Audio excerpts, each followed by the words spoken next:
Guess who's ready to start a fight? Which is kinda my default setting, but sometimes dealing with people gets you in a bad mood, know what I mean? And it would seem that one or two smooth brains out there think that I'm a dirty, dirty AI. Like, yeah, my guy. Robots are known for taking bong rips mid-recording and randomly trailing off topic to give the audiences tips on oral. But for real, if you want him to stay rock hard, try rubbing some fresh-cut jalapenos on his cock. It'll feel amazing. The point is, this channel was originally intended for the people who support our comic and art.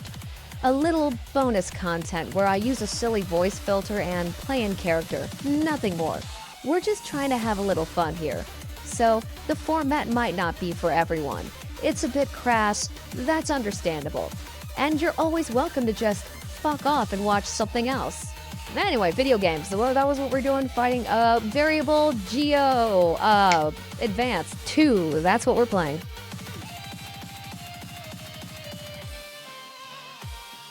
So, last time we touched upon this series, I was singing in the baritone range, lost my testicles in a tragical hedge clipping accident. You guys already know the story. Sad thing is, this is where Yuko's story got tragically derailed, despite being the best game in the series by an untouchable margin. For real, this game started out as an MSX DOS ecchi game that kinda played like trash. It got remade 5 or 6 times, slightly becoming less trash each variation, until Advanced hit on Saturn and PlayStation 1, which magically turned out to be a very competent and fun game to play, had a bright future. And then you get here. After years of remakes, the final culmination of Variable Geo, except for the chippy game. And I actually would put this right next to my favorite fighting games ever. I'm not even being hyperbolic. It was that fun. Usually when we look at lesser-known fighters from the 90s, we find mostly trash. Don't even waste time on the videos. Search for the worst already exists, and he's got it covered. What's shocking is how many of the terrible ones got Western releases. Slow, ugly, broken 3D messes with limited movesets and zero interesting characters. Meanwhile, titles like this one or Slap Happy Rhythm Busters just got left behind despite being amazing. We got something that would easily sit side by side with Geru Mao and Street Fighter 3, the latter of which it released roughly a year after. And in a pre-Third Strike world, I legit might have to give it the edge. Visually, this series has never looked better. The sprites are colorful and vibrant, smooth animation all around, and the new special move effects really do make the game feel much more modern than its past iterations. Mechanically, everything feels like an upgrade. Characters move and react instantly. Specials are easy to pull off, and some have even been extended, similar to how some of those Street Fighter 2 attacks got buffed into alpha. The combos feel much more natural now, too. And the short strings just happen. Like, lots of 2 to 3 hits into supers, which I really like because long strings ain't really my thing. What is my thing, however, is rushdown mechanics, and this one lets you run in and out pretty damn fast. Love it. And you can even do quick semi-high jumps or use it to leap into your opponent. Most shocking of all is the parry system. It's not really a parry system, more of an alpha counter reversal, whatever, but it kind of feels like a parry. You'll understand when you play it. There's some other minute little details, like tech rolling when downed and aerial blocking, all sorts of goodies. They could put the girls in SNK Capcom, give them their own VG style, would fit in perfectly. And if you really want to fit in and be part of the cool guy club, you should hit that subscribe button. It is a scientific fact that men who watch our videos are more attractive to potential partners and have above average penises. So swing it proud right onto that mouse button and click. Just fucking drop it on the, like...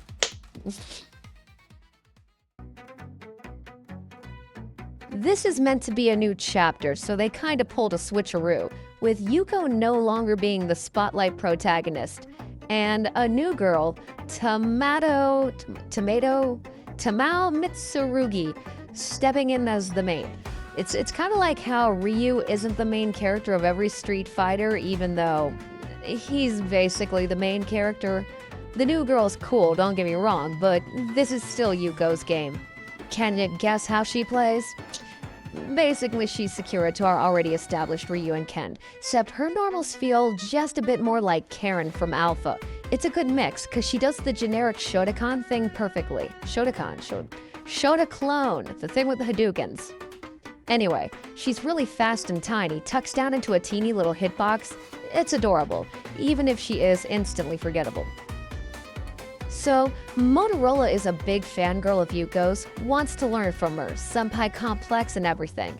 But Yuko is basically missing, or more so she's retired, just wants nothing to do with the tournament scene anymore. Which is kinda lame, but it makes a lot of sense given all the tragedy the series has thrown at the girl. We're talking some kid Gohan level trauma. Between the first game and the OVA, she's probably had 4 to 5 people die right in front of her, including children, and she even had to take out her own clone. Plus, when I tell you what they did to this series later on in the vid, you'll understand why it's for the best that this is the last game the entire cast appeared in. We start off with Kaori, the Taekwondo hacker who dresses like a Foot Locker employee. Her kicks are great, and she still has some nice range on the specials. It's just she's a little bit too stiff for my liking. Kinda slow momentum. It's basically an you beat me and I'll tell you where your friends was last seen situation.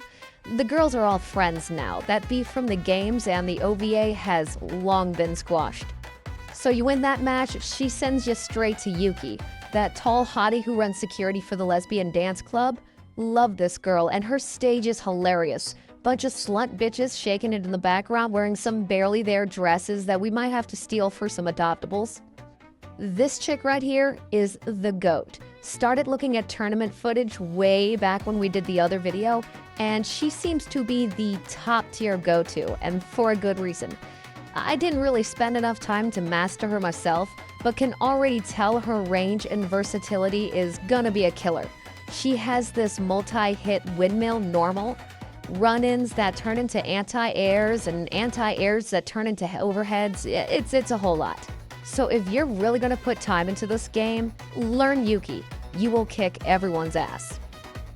Anyway, you beat her, she gives you the next Scooby-Doo clue, sets you on your way to the theme park Manami works at, which may feel like the game is setting me on a goose chase, which it is, but it's legit part of the story, I promise. Nothing special about this fight, though something weird did happen, unless I missed something, which is possible. I can't read none of this shit. But long story short, I just could not get a single special move to work during this match. Like, something was either glitched out or maybe it's just part of the story. Again, I ain't got a clue. So if you've played this one, give me a heads up down below, cause I don't know nothing. Catgirl Blanca goes down easy enough and lets us in on the deal. They all know Yuko's depressed after the whole non-stop people dying thing, and they're trying to get her back into fighting just like you are as the new main. So all of this is really just a test. Also, there's a tournament going on in the background, but that doesn't really matter. This is all a test. And last up is Satomi, aka Not Ken. In case you skipped the OVA, it played up her rivalry with Yuko, basically gave us an evil awakened Satomi, while also somewhat mirroring the plot of the first game.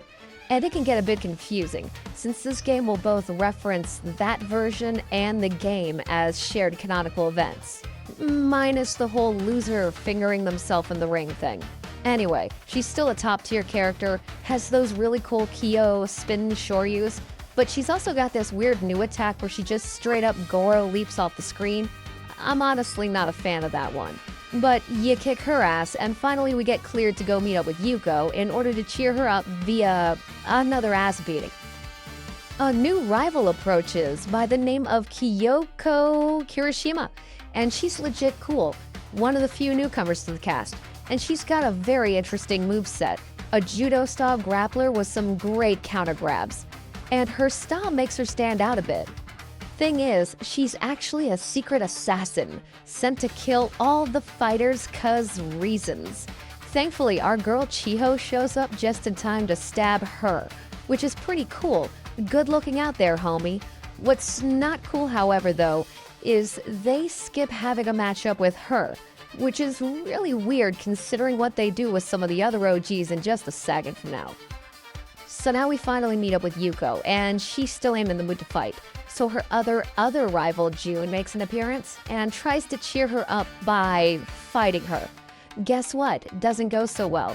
And I kinda like this. Being forced to watch Yuko take a beatdown in-game, though it does beg the question of why we had to skip fighting the other girl if we've got time for this. Doesn't matter, cause Mitsubishi is ready to step up and prove she has the fighting spirit to make it to the finals, taking on June in Yuko's place. I love June, still cool, but we've only got one round with her and quickly sent her to the mats before challenging Irina, the bunny girl. Are you fucking kidding me?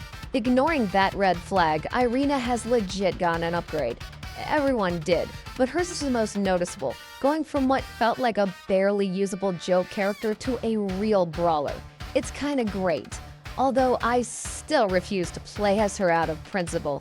And just like with June, it's only one round, a tiny exhibition match to get us ready for the finals. Alright, so check this dumb shit out. So we're ready to go, and Remy, the villain from the old games turned bestie, shows up, and she tries to encourage Yuko to fight in the tournament by punching her in the face. Like, my guy, you and your fucked up family are the main reason why she quit. Stop killing all of her friends and loved ones for like 5 minutes, you dumb bitch. Anyway, we kick her ass, moving on. Time for the Grand Championship, and OMG, I am in love. Like, holy shit. I know she's technically working for the villain or whatever, but new instant fave. For real, I'm about to stop bleaching my hair just so I can cosplay her. That is how awesome Saki is. So like, imagine Iori and King had a baby who inherited their sense of fashion, and then Rugal raised them. She's got these awesome kicks, a crazy bitch attitude. She's just so cool. Probably would be who I'd try to main first if I ever went back to really learn the game. In fact, if she were the last boss, I wouldn't be upset. But Revy's bitch sister from the other game shows up, again, and she's got some weird autistic kid with her, again. So we smack them around like we did last time, cause K2 or Material or whatever has always sucked, shouldn't be in the game. Miranda herself could have been alright, if she were just a normal extra character, but as a last boss I have zero interest. We have already defeated her multiple times. Her new powers are unearned, and that makes her fighting style just kinda fucking lame. Just some OP blonde Barbie doll. And before any of you give me shit, I've easily got 100 pounds on this bitch. Ain't ashamed of my size. That being said, in no world would I expect someone to take her seriously as a threat. She tried to go Super Saiyan, whole thing is just embarrassing. But this time, instead of murdering some kids, she just escapes out the back and into her private jet that was prepped to take off, I guess. I've never flown a plane before, but I assume it's not like how you just start a car and go. So she's about to escape when our ninja bro sneaks up and holds her at knife point, attempting to take her alive. So Miranda does what she should have done 5 minutes ago and just shoots her. And it is never not hilarious when someone realizes guns exist in a fighting game. Moments ago, this lady right here was using biological enhancements to throw ki blasts at me, lost, and then instantly defeated the next person through the power of a 9mm. This is why I practice martial arts and carry a piece. Our team of super best friends who are not at all constantly fighting and stripping and molesting one another up until this game begin to lose hope, knowing that they're about to lose an ally as well as their target. So Yuko and whatever her name is team up to fire one big Kamehameha blast at the plane, killing everyone on board and saving the day. What the fuck is wrong with this series? Alrighty-o, that was the last Geo. And what an amazing high note to go out. Best in the series, and I highly recommend. It's got a Steam version, easy to get your hands on. Also, it kicks fucking ass. And no, I ain't really salty about the chibi spin-off game. Honestly, I think it's kinda cute. We might actually play it. I just don't count it as part of the main series. That's all. Now, that filthy variable Geo Max hentai? I ain't touching that garbage. And it's not because I'm prude. If anything, it's pretty vanilla compared to the stuff we've put out ourselves. But it's also gross, bloody vagina hentai, and it sucks. And I will not associate it with such an amazing game. No sir, please suck my D, F yourself in the A, and don't forget to drink some warm vitamin C. And we are glad to see more new faces. It's like a secret club, super selective. We've even got our own little handshake, mostly involving using your tongue. So tell all your friends, the more mouths in the mix, the better. Let's get this sausage party going. Ooh, as always, a super special thank you to everyone for watching this far. And another thank you to everyone buying up them Fighter Girl Adopts. And I will catch you in the octagon.